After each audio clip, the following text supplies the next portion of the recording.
Welcome back to Dealing Seconds podcast with your Cards and Beards crew. I am Chris. I'm John. And we have a special guest today, guys. If you don't know him, you should know him. Mr. Gavin Lowe. Welcome to the podcast. Hey, great to be here. Thank you for coming. No, we are super excited to have you, man. Yeah, for sure. How's it going over there? I heard you guys had storms up there in... Yeah, we just had a big telecommunication blackout, and it was off all weekend. My kid was just beside himself, no internet or whatever. Hey, I've got a whole bunch of cards to play with, so I had no problem, right? But yeah, no, and then a storm just rolled in. It was like, I don't know if that's going to mess everything up here. Who knows? It seems like it's going well, so far, yeah, we'll ride with it. So far, so good. There's no complaints here at all. Well, besides that, John, we know you, Gavin, for your all your metalwork that we've seen, all that laser etching and things like that. First off, if you haven't gone to see Gavin, go check out his Instagram. It will be linked in the description below. Trust me, you want to see his work. Yep.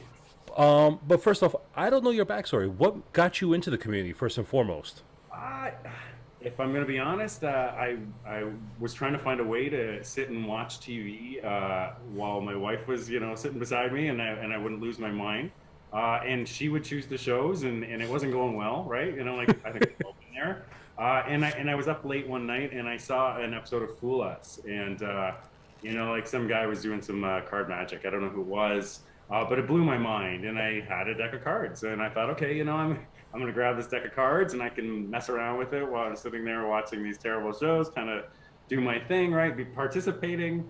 And yeah, it took off from there. I never really knew about the extent and the beauty of what cards can be, and kind of started digging into that and started buying cards upon cards upon cards like we all have done. And then at some point, I realized, hey, I've got this skill set that I could be trying to utilize in this field. Everybody is always so positive in the card community, right? We're all trying to help each other. You're trying to push everybody to be better. And I thought, what can I do? And I remember at the time, I'm a machinist, so I had probably 15 years into machining at that point, and I got to use the Works laser engraver. So I started making little card clips, just real simple stuff, not what I do now, like a real basic really, but it all started from that. And then it just became like, well, what else can I do? What else are people looking for? In all honesty, what is this chunk of steel going to be at the end? And what can I make out of it that I could give to somebody and help somebody, So it's progressed from basic card clips, real basic designs, into now doing some pretty cool stuff and working with some really great people and artists. It's amazing. No, for sure. I've seen your work. John just showed his little wax stamp that you did for him. That really intricate, beautiful wax stamp. I love this thing, man. I love it. Awesome. So glad. And every time he uses it, once you get a deck cut from John, always has the wax stamp. It's perfect. It's like I've got one right here, and I had to keep it. I keep the black stamp, took it right off with it. Nice, I've got his deck cut right here. It's beautiful. Oh my goodness. Ooh. It's only one of two deck cuts that I have. I got one of Kyle's as well, the Grateful Dead deck cut, which is insane. It was beautiful. I love the Dead, so amazing. But this was such a nice gift, John. It kind of came out of the blue. On Christmas Eve. I can't believe it even made it. Right? Christmas Eve. Wait, hold on. You're telling me between the United States Post Office and the Canadian Post Office, it actually made it. It did. Yeah. It was scheduled. No issues. Beautiful. It was scheduled to be delivered on Christmas Eve, and I was like, I sent him. I think I let you know there was a package coming, right? And it was just going to be there after the first, right?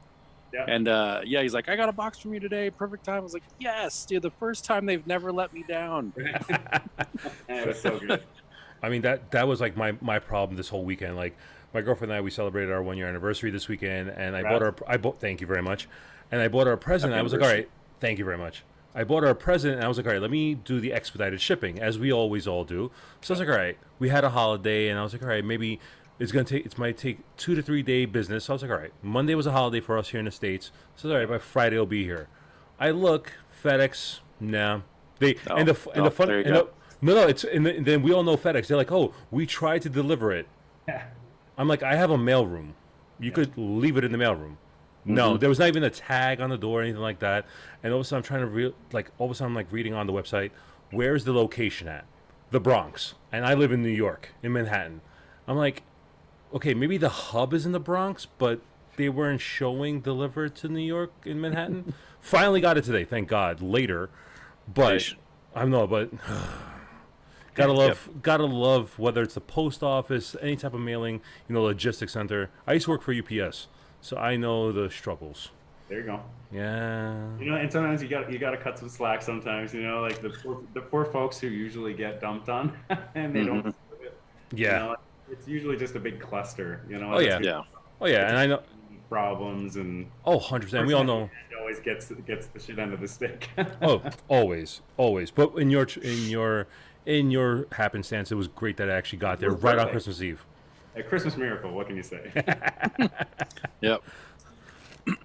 No, so Gavin, what I thought I've seen you around a little bit with the cards. I remember seeing you. I think I was trying to become part of the Alliance at one point. I remember this like way back when. Like I think early last year, I was getting into Daniel Madison before Sorry to say all the craziness with him happened. But I always thought his YouTube videos when he actually taught was actually very detailed. I thought he actually taught beautifully. Right? He's skilled beyond belief. Yes. I mean, I gotta say, like you watch what he can do with a deck of cards. It's insane. Oh. I mean, fantastic. It is a shame that things kind of progressed the way that they did. But I was always in the same boat. I went into it for the video and for the teaching. And that's actually where I started with the card clips. It was I came up with the design, I guess, for the 9 of clubs or whatever, and I know that Paul Richardson asked me if that was cool if he used that for his Hamza deck, kind of based off that kind of design. And I have to say I'm in that deck, and it was fantastic. So I was more than happy that he used that. Yeah, that was pretty intense. Yeah. Yeah, I mean, Daniel Madison, like I said, I mean, he taught a lot of people. Yes. And like you said, unfortunate that it went the way it did with him and what's happening with him. God wish him a speedy recovery and everything that he's going through, of course. But I think if you just take his teachings, I thought he was a great teacher. I thought he wanted to teach you. And I remember all his videos were, I mean, the ones that he had on YouTube, not on the Alliance, but even just on YouTube, were about 35, 40 minutes long. Yeah. But he took his time and actually taught, which was like, okay, I appreciated it. Yeah. It's very rare. Totally same. I think he's a fantastic teacher. I think he's just trying to take on too much stuff. My personal opinion, I know in this whole grand scheme of things.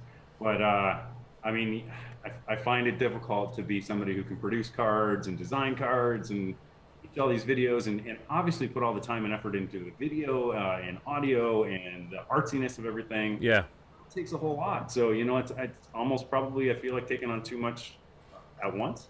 Probably. Yeah. And in my opinion he was a fantastic teacher and I think he should do that. Okay. Yeah. So is that how you got started in collecting then, is with Madison's, or? Well, that's how I got into the whole magic aspect of things. I'm going to be real. I mean, and a lot of people dump on it. I got right into the Nox because they were so cheap. And, I butchered decks. Let's be real. One accidental move and you folded half of your deck over and it's ruined for any kind of slights or anything. So, with the cost of decks of cards, especially with these fancy ones that we all love now, that I have a hard time opening and playing with sometimes. I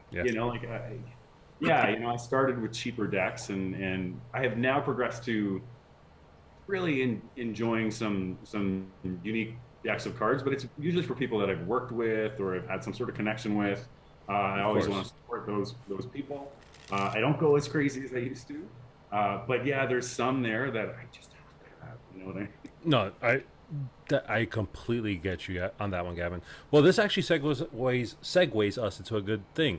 I think John might have told you we do a thing called deck check. Yeah. So, we all, as you said earlier, we're all fidgeting, whether we're on the couch or watching a movie or a TV show. We always fidget with our, cards and whatnot. So we like to showcase who we're actually doing a deck check of. And since you're our guest, please, if you have a deck, if you're using anything, we would love to see what you've been using first. Okay, I'll show you what I'm using. and I'm super stoked to have just received it. Erdnase, Ooh. the Maverick. Now, okay, so kind of went in blindly. I've been waiting, and I don't do a lot of Kickstarters or haven't done anything like that a lot. So these were all stuff that came in really within like a short amount of time from each other. So I got the Four Clans deck, amazing. Yeah. The lore decks showed up, and then the Erdnase deck showed up, and all three I've been really waiting for and really Yep. wanting to get my hands on. So I saw the Maverick, and it was outside of the box, and I'm like, fantastic. I didn't even think about it, and I opened up the deck, and I realized, oh wait, Gavin, you opened up the gilded version, and I normally wouldn't have done that, and I'm so happy I did, because this deck is beautiful. Like, I mean, it's just an insane deck of cards. Doc's, all props, man. Yeah, he did it. That was. Cards. It was a great that was a great campaign. It was beautiful. It was actually, I actually remember that was the campaign that was my first campaign that I ever got as #1 backer on the campaign. There you go. How that ever happened, I will never know. Wow, but like that's impressive. I don't know how I did that, but I also have the Maverick deck. I have the standard green. There was that other deck that they did with the other tuck.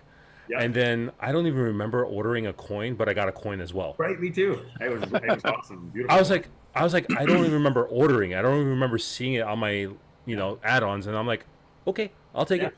And then same thing with you, the lore deck. I think, Brad did such an amazing job on that deck. Yeah, all the decks are amazing. They're beautiful. And I got very lucky. Because at one point I was part of Brad's Patreon. I just couldn't afford it anymore after some time. But I was very lucky while I was still on the Patreon. I was able to get his prototype of the lore deck. So I actually was very lucky, and I have one of 5 of them. So I was like, oh. So that's like one of those decks that I keep in my carry case. It's cellophane. I'm not opening it. I'm leaving it alone. Got it. Those are a few, like you said, Gavin. Those few decks that you just don't touch. Oh yeah. Yep. Totally get it. I've got I have a pretty decent collection, but I've come to the realization now, there's those specifics that you're going to hold back and you're going to treasure. And like I said, for me, there's usually I have some sort of tie-in to the artist or whatever. Of course. But now all these decks that I've been collecting over the years, it's like, you know what, just start using them, man. Yeah. Like, Kyle McIntosh always would say that, use your cards. And always. it's so true. Just like just dig into the secret things. Like they're meant to be used, There's a lot of good artwork that goes unseen. Yeah. How many times people are asking me to play poker or some kind of card games, and I'm like, of course, I've got all these decks of cards. Why don't we open a brand new deck? And everybody's like, I'm like, no, I really should, because otherwise, yeah, please. Yeah, they're just gonna sit there. Like you said, there are a few that I will not touch, but most of I would say about a good 95% of my decks, I'm like, okay, I'll open them. I don't care. It's like they're meant to be. The artwork was done, like you said, by an artist that put their effort, put their time into it. Let's showcase it. Let's, maybe even, if I ever play cards with friends, I would even be like, hey, let's every few rounds of poker, let's switch the deck up. You know how they try to do with a dealer that cools down the table. Let's cool down the table with another deck. Change it up. And I would do that. I have no problem because, like you guys, I have tons of decks of cards. I have hidden all over. I have multiple. My guilty pleasure are the writer backs. I always go for writer backs no matter what. I have a whole little coffee table, like it's a wine bottle carrier, but I transformed it into holding all my decks. So it holds 19 decks of cards, and they're all it's my rainbow writer back, holder. Nice. But right now, what I'm actually using the Ink Beast by Curio playing cards. Yep. This deck is insane. Fully foiled front and back. Wow. So Gavin, he did the Anatomica deck, and he's got the Botanica coming to Kickstarter very soon as well. Okay. Yeah, so he has. This is his standard deck that he did. That's a standard one that Jamie did. That is the gold edition, I think. What is this one? And they handle collector's edition, gold edition, and then his original decks that he did, like John said, the Anatomica and Alterna. Oh, beautiful! That's beautiful. Yeah, those are his original ones. These were great. Jamie, he's one of those guys that he collaborates with great artists, and wants to showcase the artwork.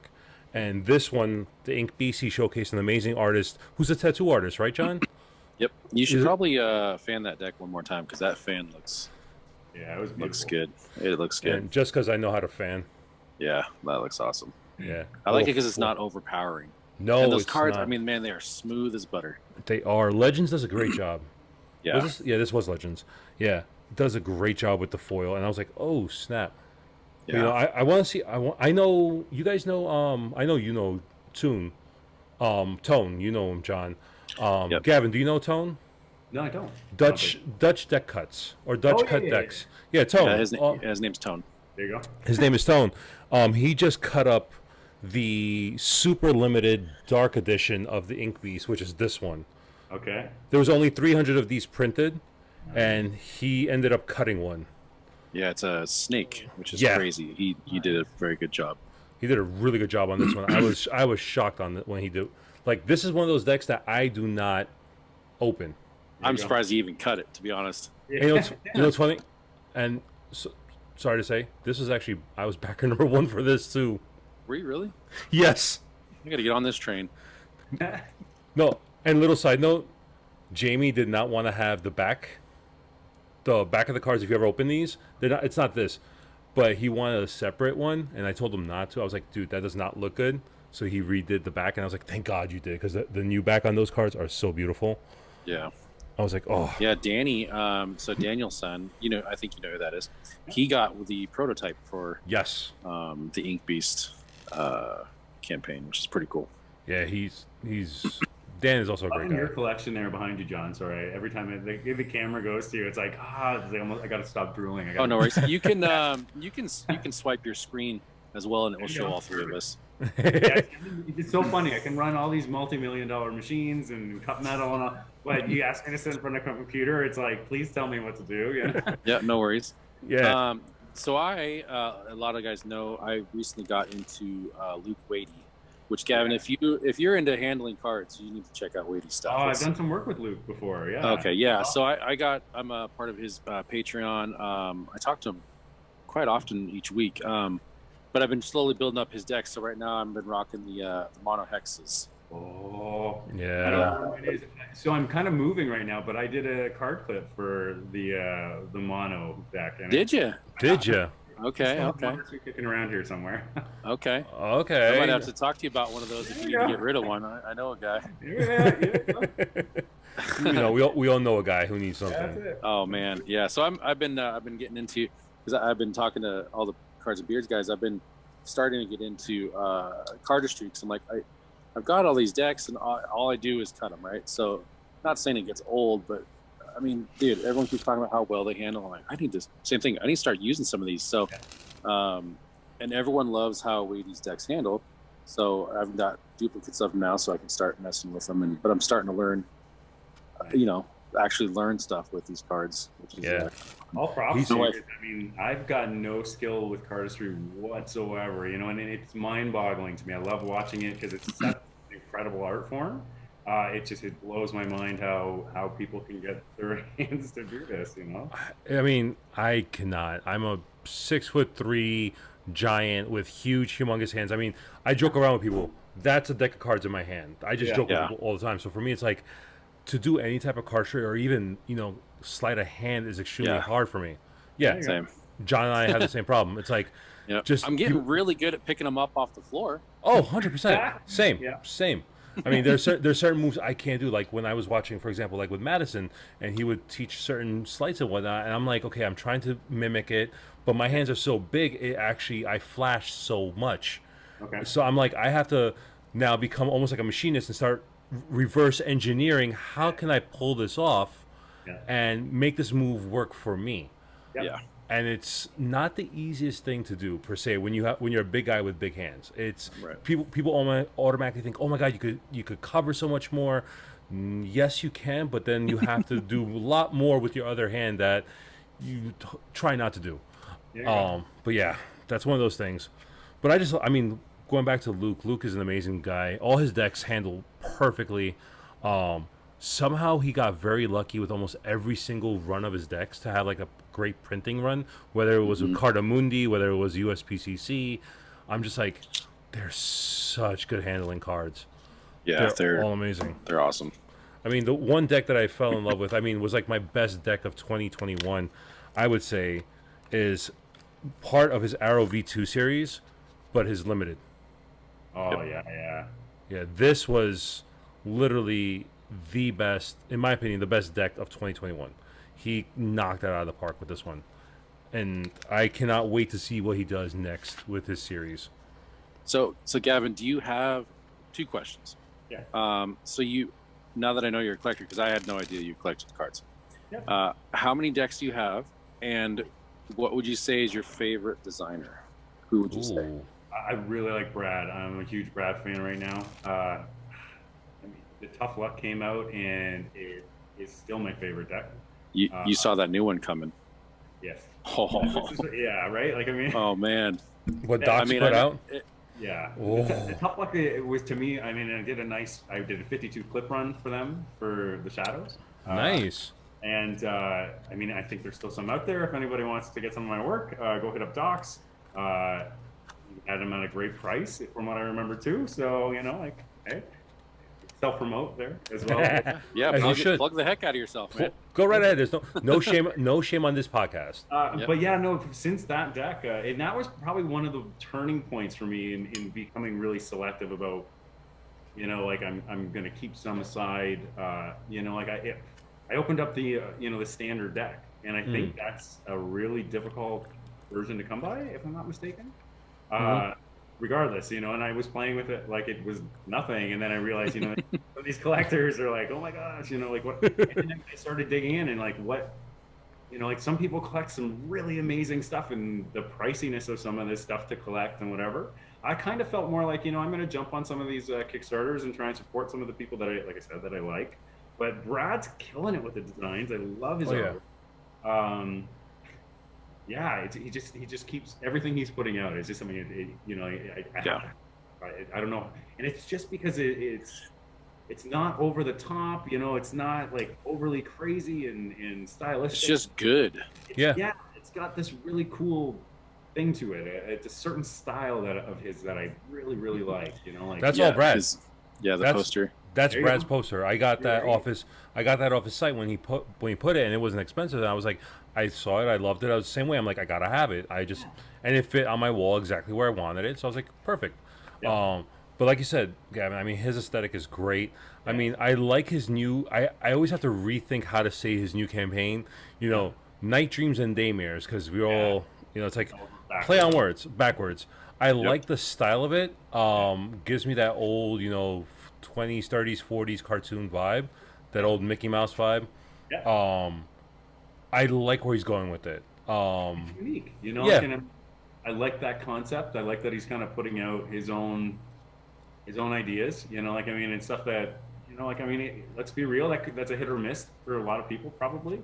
You know, like, I think some of us older folks can really be like, oh yeah, you know, like, I could really get into that. Maybe not so much the younger group, but that's more just our, you know, where we're at, I think, in life. But that he's just putting out those kinds of unique things. So far I haven't seen anything I don't like. You know, I'm not gonna.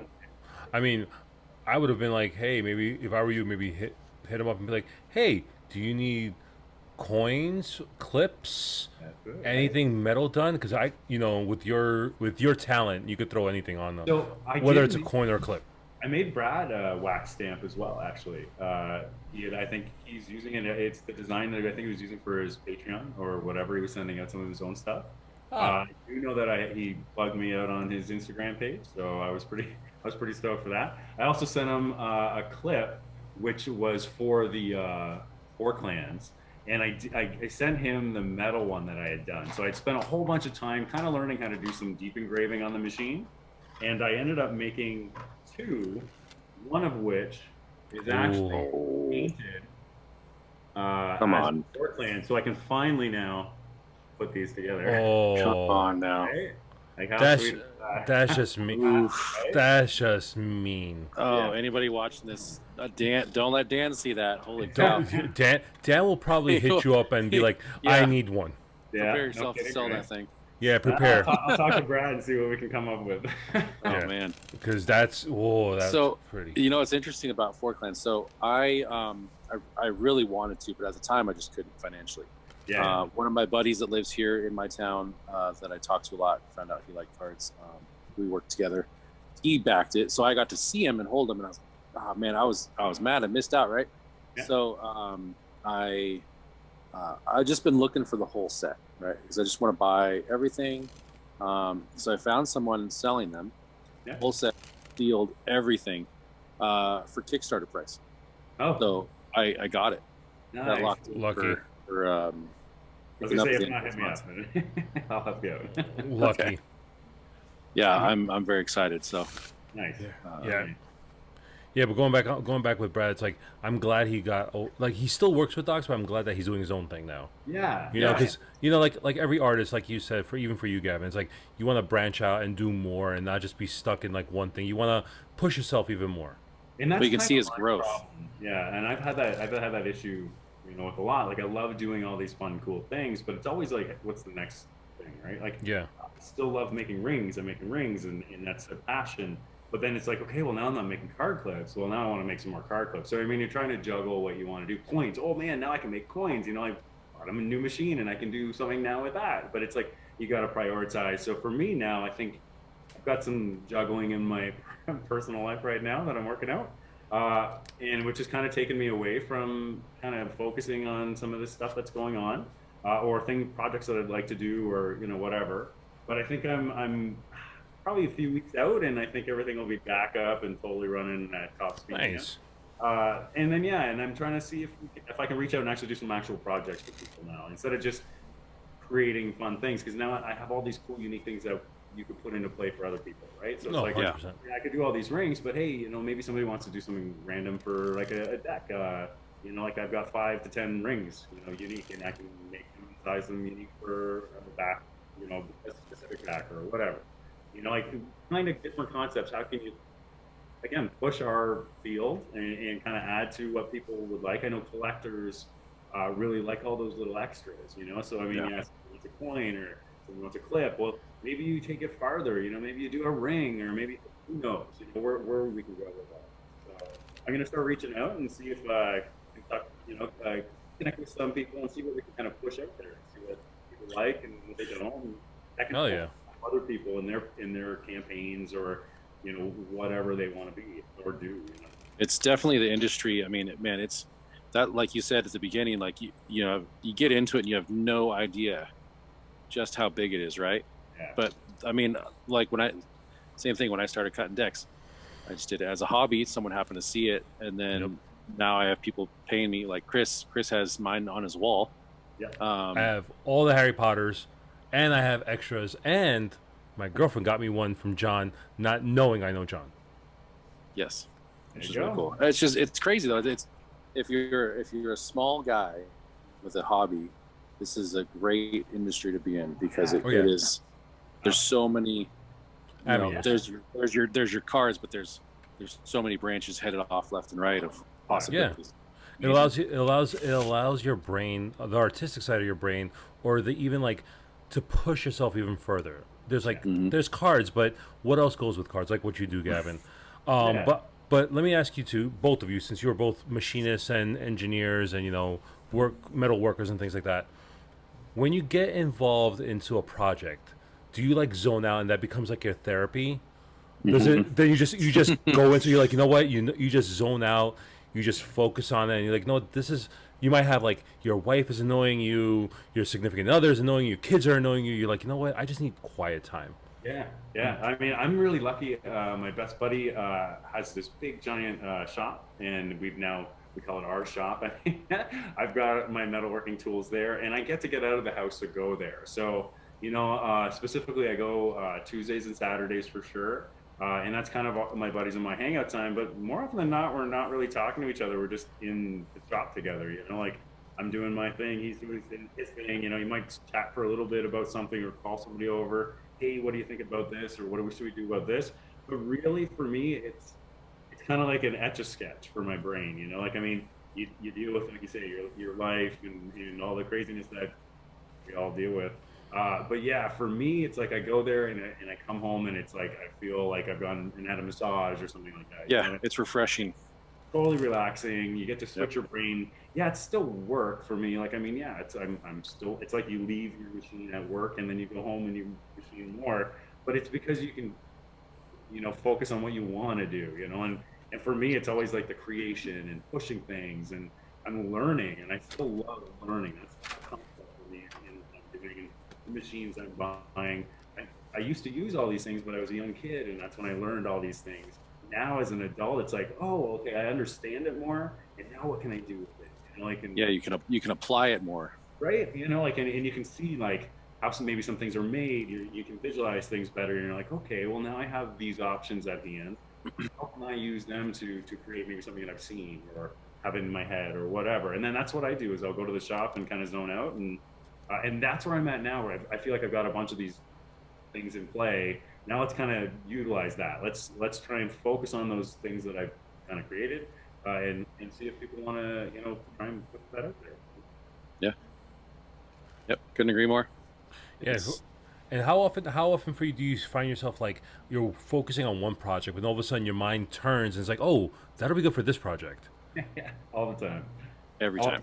The time. Yeah, I mean, you gotta keep a notepad beside you. Like, I mean, quite honestly, like, I mean, ideas just come to you all the time, and I think that's one of the cool things about being creative and being able to have kind of the tools at hand to make things is that when you come up with these cool ideas, you can usually go and try and bang it out and see if it's valid or if it's not, or if it's even possible, or if you can get close, or maybe you're limited in what you can do, but maybe you know somebody else who can, and I always like that for me, that I feel like that can be me for a lot of people. A lot of people have these great ideas, and a lot of times people will hit me up and they'll be like, hey, can you make this, or what do you think about this idea, and then that gets me off going on another shop night where I can just kind of focus on something there, and take somebody else's issue and try and solve that problem. It's all about problem solving and learning. That's what pushes me still. Yeah, that's great. But it's fun at the same time. Oh yeah. So yep, takes the work side out of it. Yeah, well, that's it, right? It doesn't become work anymore. I mean, when you can actually throw yourself in and you're enjoying it, and for me, at the end of the night, if I have something even slightly that I can show that I've accomplished, my night's been totally worth it. That's awesome. Yeah, for sure. Yeah, I can't say anything about that because I work in the wine business. So for me, it's like, hey, I sell wine. Just gets drunk all day. Yeah, I actually I'm just don't. kidding. I actually don't. It's funny enough. Everybody says the same thing. Like, oh, you must drink a lot. I'm like, actually, I do not. There you go. It's one of those things. Like, as you know, it's like sometimes when you're in a business for so long, you don't want to bring it home. Yeah. I have stuff behind me. I don't touch it. It's just not my thing. For me, I worked in that shop for 20 some odd years, and it wasn't until they closed the doors and I had to move on and kind of do something else. And I was still in the metalworking kind of field, but I didn't have access to a lot of the stuff that I did before. I was about 6 months out of my job when I was like, I miss metalworking. I miss working with, and I say with my hands, but I miss using the machines to shave metal and make things out of that. And that's what got me back into it. I had to go and start buying these machines. I'm sure the wife at the time was not all that impressed, but like now, like hey, how many rings does she have? I don't know. I'm also thinking of alternate uses of your metalworking skills. Like, for example, I know a lot of people that are cosplayers that are looking for pieces in cosplay, whether it's not even a full piece, but maybe a small piece added to another bigger piece that they don't have the skill set to machine something, and they're looking for someone because so to speak, I'm finally getting into my nerdy side of myself where I'm able to really branch out. And I've posted on Instagram recently that I was just at the Harry Potter store yesterday, and I'm a big Harry Potter nerd. I have a Harry Potter tattoo, and I'm getting another one, but I was able to buy a few things, and it's like, hey, let the nerdiness come out. Yeah. And just be yourself at the end of the day. Yeah, and then and if you can reach out to other people and you have ideas, because let's be real. Collectors, they want unique things. So when you have something custom made, yes, or something like that, where it's like, and I try and do limited stuff for myself, even with clips now. Like, I did the which deck was it? That was the Nebula deck, and I talked to Emily beforehand. We got all excited about it, and I never gave her like a cap. And I remember all of a sudden being on the hook for 145 clips or something like that. and I think I had 10 on me or something. I'm like, how the hell am I going to get that many clips? So I mean, I had to scramble. Everything obviously worked out, but I mean, it was definitely a bit of a, like I learned something there. Let's just start doing some limited runs. So Yeah. docs, we did 52, and that worked out pretty well. And I think that'll only ever be a max for me. I'm going to stick with the 20 concept of 52 of anything ever. But even smaller, runs of stuff, I really do like doing. I just did the 20 coins for what I'm having a brain fart for the deck for Dane deck. Regardless. Oh, was it the painting with the devil thing? Like the concept. I think Yeah, like, yeah. I don't know why I'm having a brain fart. Yeah, For. with Dame Villain's deck, right? That's it. Yeah. Yes. I remember that one. Yeah, I can't believe I can't remember. But I know exactly the deck you're talking about. My tongue. Yes. But I made 20 coins for him for the Kickstarter, and Nice. I won't even lie. I pat myself on the back for that one. They turned out awesome. So that's another fun thing I'm trying to get into now with the new machine I bought. So trying to push the concept of some coins, and I got some fun ideas I think I can do now with some of the stuff I have. So again, limited run, but For sure. yeah. You should see. Have you ever seen what Jamie did with his coin for the Ink Beast coin? Man, it's not I don't have it, unfortunately. Danny actually has it. It's a huge coin. It's about maybe 3 inches maybe bigger than 3 inches in diameter. And it's a hockey puck. Let's be honest. It's not a coin. It's a hockey puck. It's a serious. It's huge. And from what I've been hearing from everybody, it weighs a ton. But it's just so etched out. There's a lot of carving. There's a lot of pieces. Like you could see through the coin because he etched out a lot. So it's it allowed a little bit more depth and 3D characteristics. And I was now I'm thinking about oh, that would be cool if maybe Gavin could do something like that, because I've seen your work and I'm like, hell, I've seen some of the things you've done. He did a Kraken design, so it's tentacles were kind of all over to the outside of the coin, and you could see between them. And I mean, it was if you could look it up, it's I'm gonna have to. It's crazy good. It's beautiful. So cool. That thing is it's a hockey puck. But I love being partly an artist here. I love seeing other people's stuff, what other people are doing and what they're creating.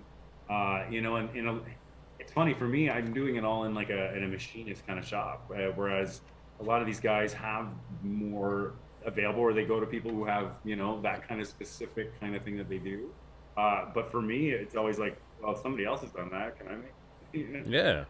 What can I do? So I love that idea. I mean, I have to look that up and try and play with it, because I like the idea of having almost a hollow see-through kind of. Yeah. Coin. That would be amazing. Yeah, definitely check into it, because I think you could definitely push it a little bit more. And it's not. And we were actually talking about this last podcast or a podcast 2 ago.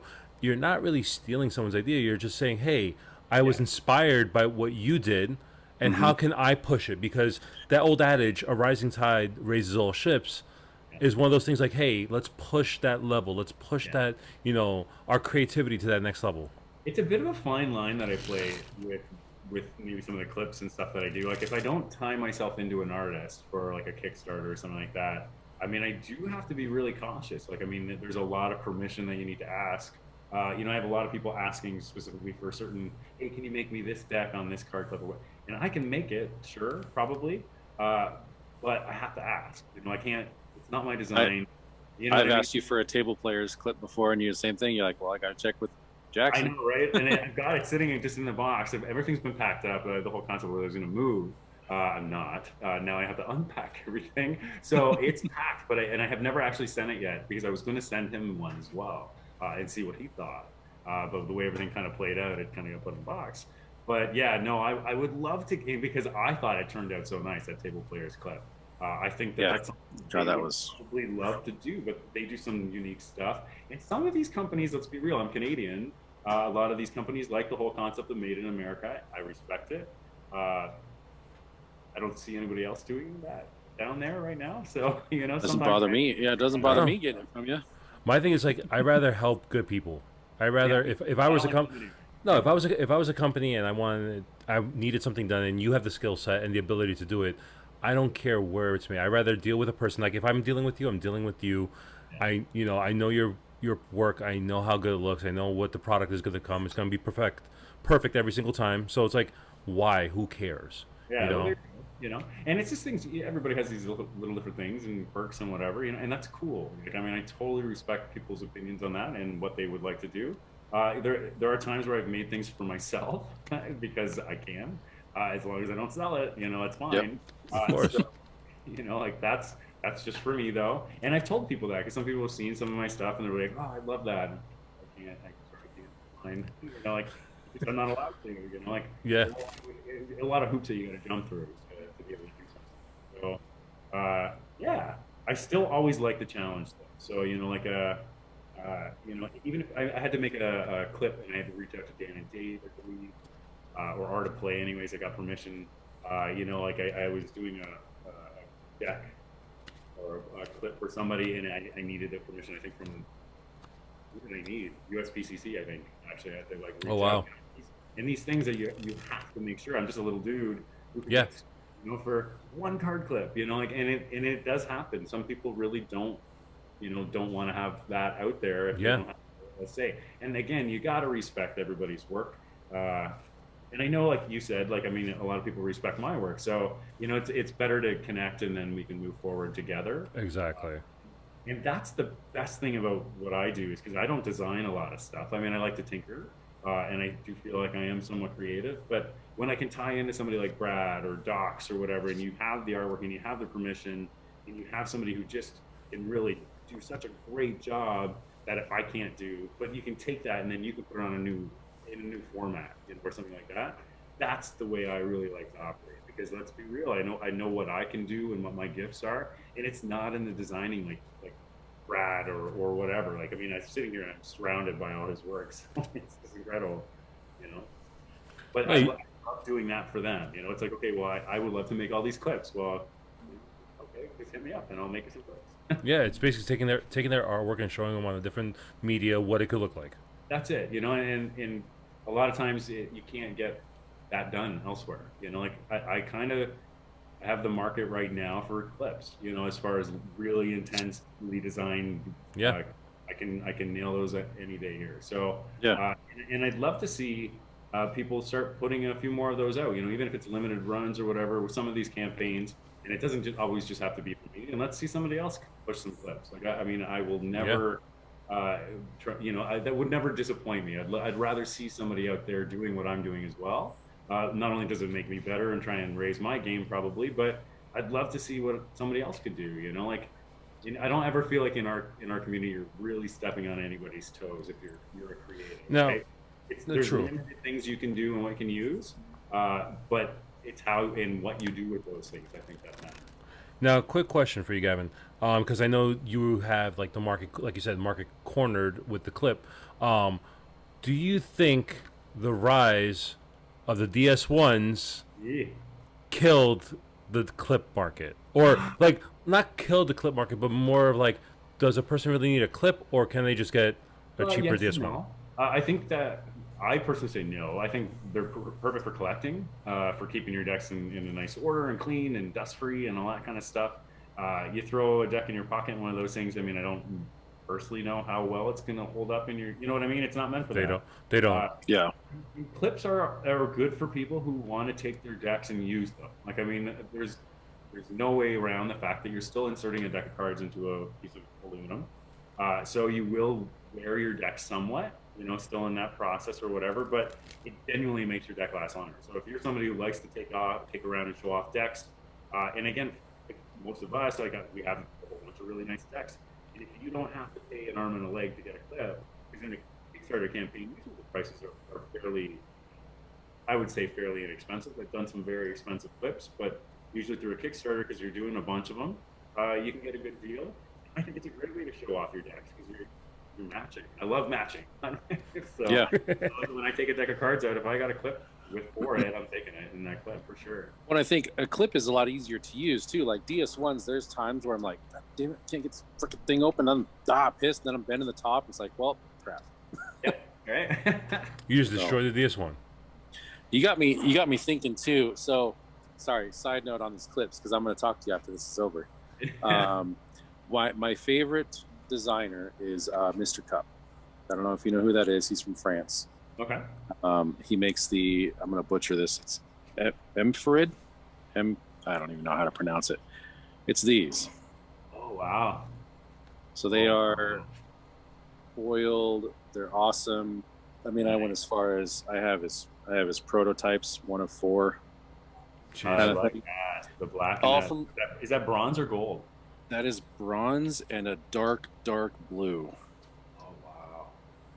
Oh look wow. at that. That's beautiful. There's only 4 of these in existence. I paid a pretty penny for it, but That's beautiful. but I want a. This is one of his standards. Okay. I want a clip made, and there's about 9 different colors because they all come in these foiled deck sleeves. Nice. Jeez. So I'm gonna talk to you, and we're gonna because I talked to Fabian. Fabian's Mr. Pep. I talked to him quite a bit over the last year. We've actually had these general conversations at this point. So I think the possibility of making this happen would be. That's the best way to do it. You know, you can talk to the artist or designer, however it goes. You get there, okay? I'm golden. Yeah, I mean, you want to see? Sorry, I got sidetracked now. This one's in cello, but it's the Ruby edition, and it's just different shades of red. Jeez. I love that design. They're beautiful. His decks are amazing. So Yeah, him I don't know. he's one of the first decks I got other than King's Wild. I got him when I started collecting. I had I was just on a Facebook group and I was like, hey, I'm kind of looking for this. Just got into collecting and kind of not really sure where to start. And some guy hit me up. His name was Nathan, and he's like, hey, what's your address? I'm going to send you a few decks to start your collection. I was like, oh, dude, that's awesome. 47 decks. Wow. The box was huge, but in it was this. Jeez, I just threw one across the room. There it goes. This triple deck sleeve. Nice. With 3 decks in it, and since then I was hooked. And they're not like the courts are all real people, so designers, architects. They're not like your average. So here's the back. Nice. Okay. They're all different colors, but these cool. are Okay. art card. These are jokers, so these are like printing machines, stuff like that. So here's like your number cards, but they all have like veins on them and stuff. Oh, I like that. That's unique. Yeah, super cool design. So, sorry, Random thought. But, yeah, That's I how we mean, do it. they're all, the inside of the tuck is all embossed. Oh, nice. It's crazy. I'll maybe I'll send you one. I got extra standards. I might send you one. So, this just shows like I would say the really good aspect of this community, how everybody's wants to help each other, wants to give out that positivity. Granted, there are always those little like bad apples in the bunch that we all have and we all deal with it, but for the most part, I would say 99.9% of the time, this community is just like so loving and just like want to help each other out, want to really support the little guys. And that's how I think all of us are at that point now with our collecting or buying, that we're now like, hey, let's support the people we know, the smaller guys that we really want to support. I've gone through my own iteration of that. I mean, when I first started, I was buying up everything I could think of, and now I'm at like, okay, let's put the brakes on this. Let's only get what I really want to get. So now especially with Kickstarter, I'm like, okay, what do I really want to back? And it's not a lot of people. Like there's a few decks that I've backed I'm waiting for now. But I'm like, you know what? I don't have to back everything. I can. There's always at the beginning. I got on that where you just jump on a bunch of decks and you because you want to have all these things. But yeah, now it's definitely what do they say? Quality over quantity. You're refining your collection. Exactly. Yep. Exactly. That's where I'm at as well. I've been collecting almost about a year and a half now. And I mean, dude, if there was a King's Wild bus, I was literally driving that bitch down the road. Yeah. I bought everything King's Wild. And you weren't just driving it. You were like driver, mechanic, cheerleader. Oh, dude, I was like, you were like the little hole on the side of the road. Like, let me jump on that bus and really like have fun. Like, and then I found like Wadey, and I found Dan's decks, and I found I had Mr. Cup, and I recently got into butterflies and Wonder decks are amazing. Beautiful, So I I definitely, yeah, that whole shelf right there, that's all Wonder. But yeah, it started toning it back and got off the big names and kind of into the small guys like Wadey and Chris and Fabian and all them. So which I think everyone does. Seems like right around a year or so of collecting, everyone kind of goes, okay, like let's figure this out. Yeah, this is a little out of hand.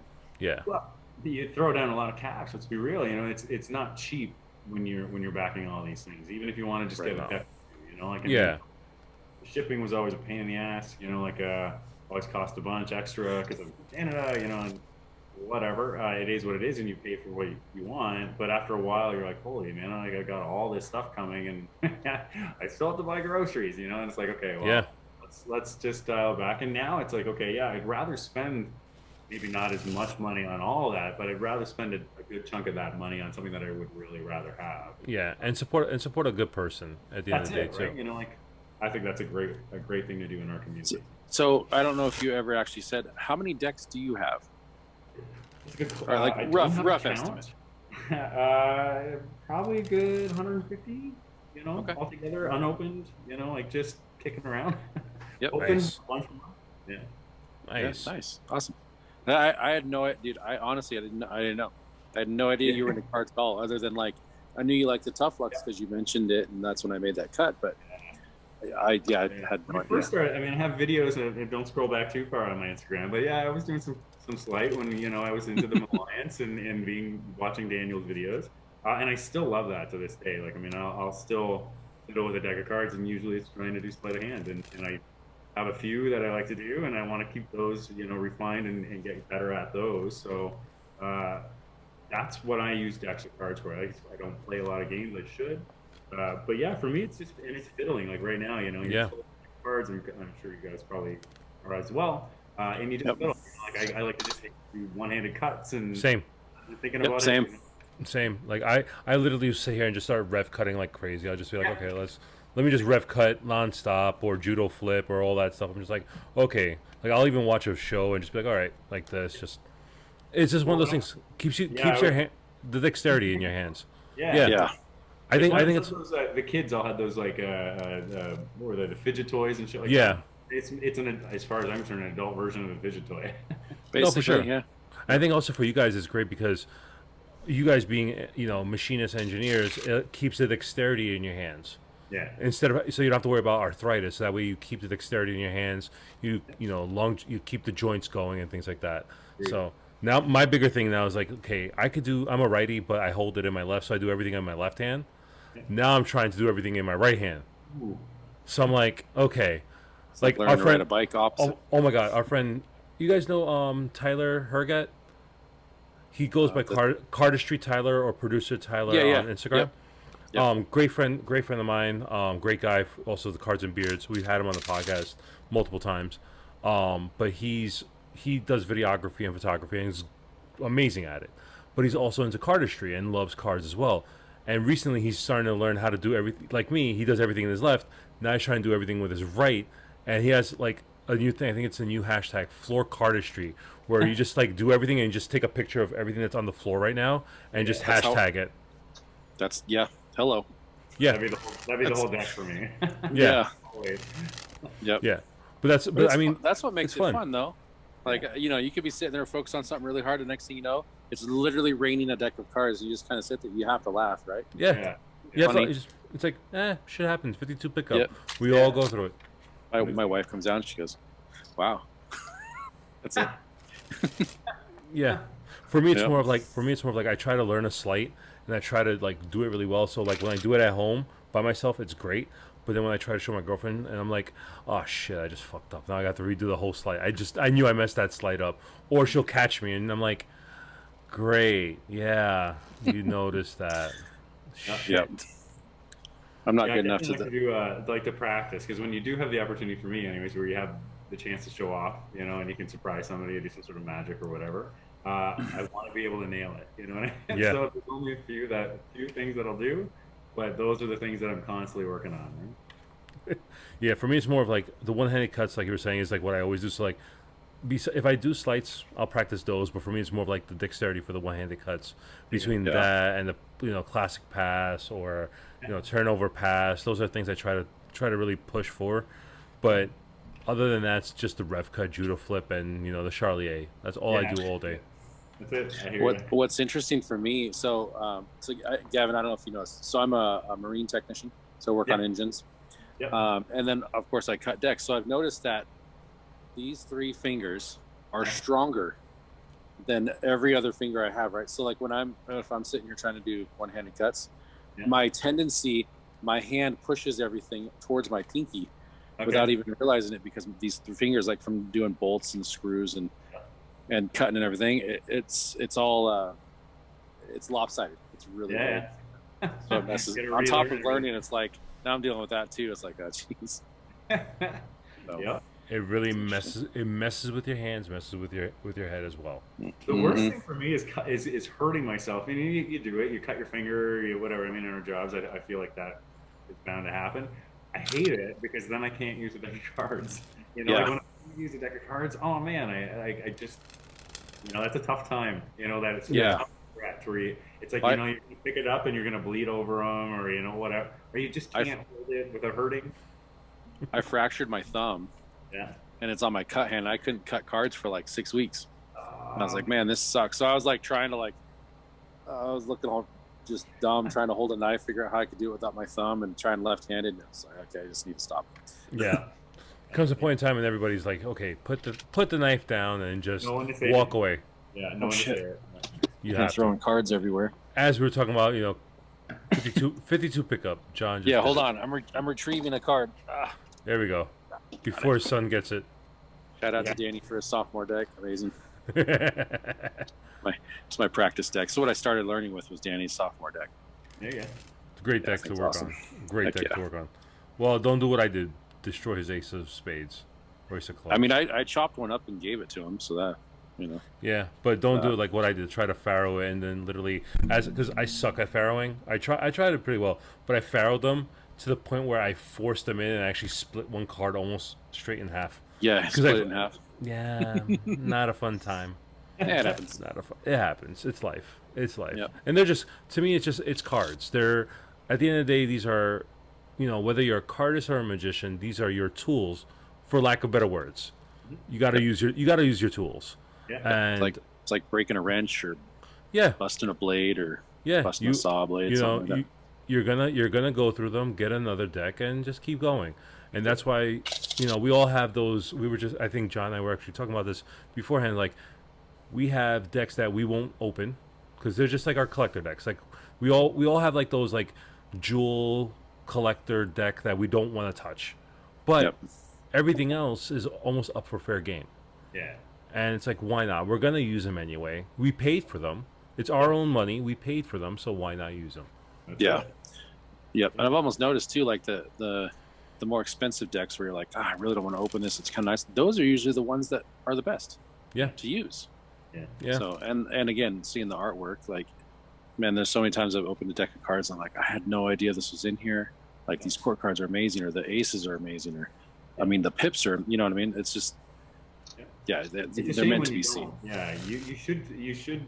And that's the problem, I always like to collect if I'm going to get something that I want and I want to see it. You buy two, that can get a little pricey, but I think it's always a great idea, for the collecting side of things. You can keep something wrapped up and sealed and whatever. But yeah, there's definitely something about enjoying the artwork and enjoying the feel of the cards. And for me, having opened up that Erdnase, that gilded Erdnase, that handles really well. The gilded deck, and I mean, I had originally bought way back one of the Lux. One of these Lux gilt edges. Okay. Yeah. Right, and they're beautiful, but they handle like shit. I couldn't really do the things with them that I wanted to. But then, I kind of feel like that became a bit more popular, and they were starting to nail the technique down.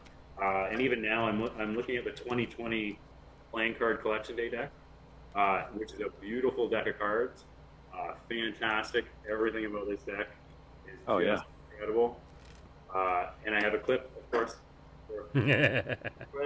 as well. But it's gilded as well, and I love it. Like, I mean, it handles so well. It farrows, like all the stuff that a regular deck should do. And it was not my experience with with that. Like everything that I previously like thought was like, you know, gilded or whatever was terrible. Like it just didn't seem to like handle well, or and I thought that's what it was going to be. And then when you break into a deck like that and you can play with them Yeah. and all your stuff, it's just incredible. Yeah. So, you know, yeah, it blows me Nice. away with what they're doing with these decks of cards and the packaging and all that stuff. You know, like I mean, the playing card community has such an amazing design element to it that I think other packaging companies should try and emulate. You know what I Oh, mean? for sure, for Like, sure. I couldn't imagine going out, let's say, buying a pair of shoes that didn't have just, let's say, the Nike symbol on it or something like that. They were to throw in some of this kind of stuff. Oh my God! Like people would be paying that much more money for all these things. You know what I mean? Like it's the packaging alone in the playing card community is just ridiculous. Oh, yeah. 100%. Yep, I'm a huge tuck slut, so I love tuck cases. You really are. And it's it happens. You really are. You're a hoe for that. You sell yourself. I am surrounded. First it was King's Wild, and now it's everybody else. But that being said, I've been learning how to do tucks and rings. Just saying. You're just putting them down another road, Gavin. Seriously, it's like it's like everybody's money. Come on. Oh yeah, no. Now you're gonna hear the wrath of John's wife. That's the next person. Like, oh man, excuse me. We don't need that. Exactly. It could happen.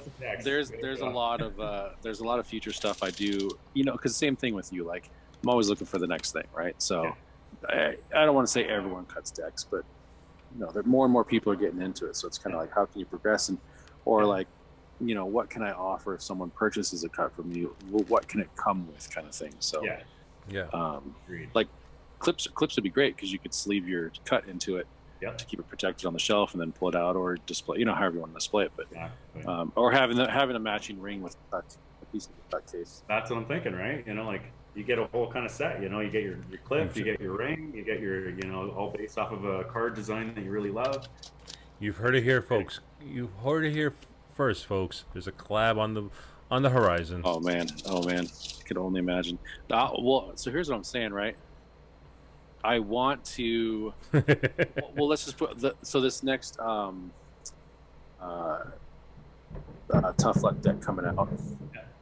I already plan on cutting one for you, anyways, just as a gift for everything you've done, right? So that's coming. Just that's coming. But I want to.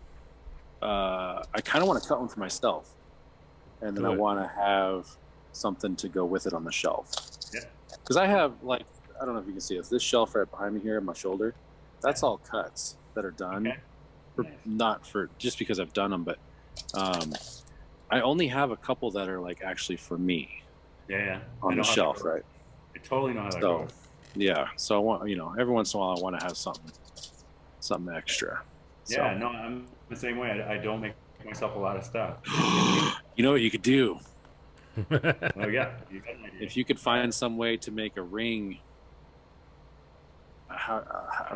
inset into a wand for your potter, for Chris's potter stuff. I already just now thought of a way how to do that. Oh man, if you could get wands made with a tuck case insert in a ring. I'm sorry. Sorry. Whew. Yeah. Man, we were talking about wands, and I'm like I said, Harry Potter. Well, we're gonna have to talk some more again. But that's the beautiful thing, right? There's so many possibilities. It really is endless.